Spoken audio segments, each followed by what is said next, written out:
बहुत समय पहले की बात है। भारत में विक्रमादित्य नामक एक राजा थे। वे अपनी दयालुता और बुद्धिमानी के लिए जाने जाते थे। उनकी बहादुरी की खूब चर्चा होती थी। एक दिन राजा विक्रमादित्य के दरबार में एक तांत्रिक आया। उसने राजा को उपहार स्वरूप एक फल दिया, जिसे राजा ने प्रेम स्वीकार किया। उस अनोखे तांत्रिक ने राजा से फल को राजसौक में रखने का अनुरोध किया।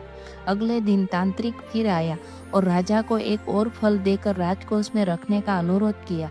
सालों तक यही क्रम चला। एक दिन कोषाध्यक्ष ने आकर राजा को एक अजीबोगरीब घटना बताई। राजा दौड़ता हुआ राजकोष पहुंचा। तांत्रिक के द्वारा दिए गए सारे फल कीमती रत्नों में बदल चुके थे। किसी को भी इतनी बहुमूल्य रत्नों को देखकर अपनी आंखों पर विश्वास नहीं हो रहा था। राजा और उसके मंत्री खुशी से फूले नहीं समा रहे थे। अगले दिन तांत्रिक फिर आया। राजा ने अपने सिंहासन से उठकर आदरपूर्वक उसका नमन करते हुए कहा, महात्मा जी, आपने दरबार में पधार कर हमारा तथा दरबार का मान बढ़ाया है। मुझे आशीर्वाद दे। बताइए, मैं आपके लिए क्या कर सकता हूँ। तांत्रिक ने कहा, मेरा आशीर्वाद हमेशा तुम्हारे साथ है, पर हाँ, तुम मेरी एक मदद कर सकते हो। राजा विक्रमादित्य मदद मांगने वालों की हमेशा मदद करते थे। उसकी स्वीकृति पर तांत्रिक ने कहा, घने जंगलों में एक पीपल का पेड़ है, उस पर एक शव लटका हुआ है। मुझे देवी को प्रसन्न करने के लिए उस शव की बलि देनी है। उस जंगल में जाने से लोग डरते हैं। तुम्हें अमावस की रात को उस जंगल में अकेले ही जाना होगा। क्या तुम मेरे लिए उस शव को ला पाओगे? राजा अमावस्या की रात को जंगल के लिए निकल पड़े। काली अंधेरी रात थी। जंगल में गहरा अंधकार था, पर बिना विचलित हुए और बिना डरे राजा आगे बढ़ते गए। जंगल के बीच में वे पीपल के पेड़ के पास पहुंचे। पेड़ के चारों ओर कंकाल, खोपड़ी और हड्डियां जमीन पर बिखरी हुई थी।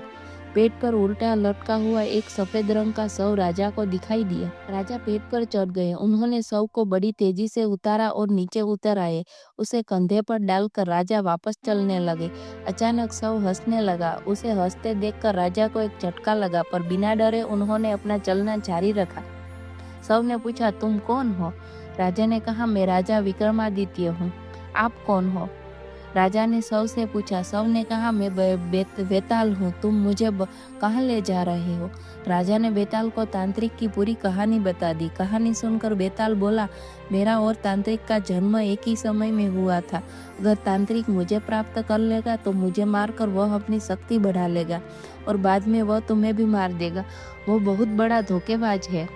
राजा सोच में पड़ गया। फिर बोला, मैंने तांत्रिक से आपको लाने का वादा किया है। चाहे मेरी जान भी चली जाए, पर वादा निभाने के लिए मुझे आपको ले ही जाना पड़ेगा। बेताल राजा से प्रभावित हो गया और उसने राजा की मदद करने का निर्णय किया।